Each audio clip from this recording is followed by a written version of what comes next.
The simile which I've often given: if anyone here is meditating and you feel like coughing, please cough straight away. Because if you don't cough straight away and you suppress it, when you do cough, it's like a volcano going up, off, and you just disturb everybody. And sometimes that type of suppression is typical of just some of the ways which we deal with the problems in our world.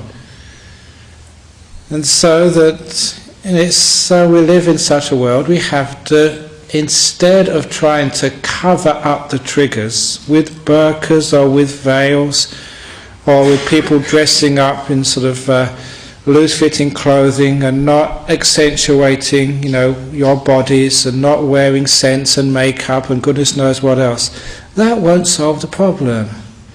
Well, the problem has to be solved actually in one's relationship with the sensory world. And that certainly is the Buddhist attitude. It's, and again, not just with sexuality, it's with food. And sometimes people come to our monasteries, both the Gittigana and the Bodhinyana monastery in Serpentine, and say, my goodness, look at all the delicious food that you monks eat. We had complaints in the first years when I was a monk, because sometimes we had these Thai ladies married to Australians, and they'd come and bring food to the two monks who were there. This was before Sister Wayama came. And sometimes that the Australian men, the husbands, would complain. They say, my wife never cooks anything like that for me. This is unfair. And the Thai wife said, well, you should become a monk, then I'll cook for you. And we got the most delicious food. And so sometimes people would complain to the monks, you're supposed to be monks, why are you eating such delicious food? You should just eat ordinary food, just like bread and water. That's probably the best for you. They would respect you even more. But sometimes I tried that. My first year as a monk, for a practice, I put all the food together, which was disgusting anyway, and I got the spoon and mixed it all up. And I only ate one meal a day, and so it was a sludge, it was a slop. And if you saw it, you'd actually pour it out straight away. It wasn't even fit for pigs, let alone for monks. But the trouble was, it was an interesting experiment which I did. Every food, doesn't matter what it was, the sweets, everything in one bowl, and stirred it up till it was absolutely consistent. After a while, it actually started to taste nice. It was a weird thing, but the way that sensuality works, after a while, no matter what it is, you start to like it.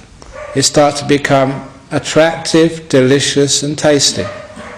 So what it made it very clear to me, it was not the food which was the problem.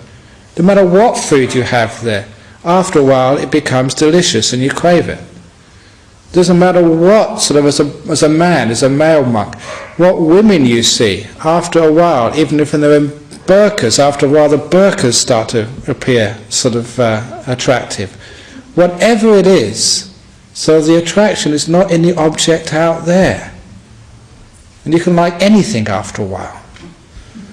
So it's quite clear that the reaction to the dangers of sensuality should never be concerned with the triggers of sensuality. Even in Singapore, they're just going to be opening up a couple of casinos. And obviously the sensuality is the sensuality of gambling, the thrill of it, the excitement of it, is also problematical. But we don't solve that problem by banning all the casinos. Because what happens when you ban the casinos, then you have illegal casinos.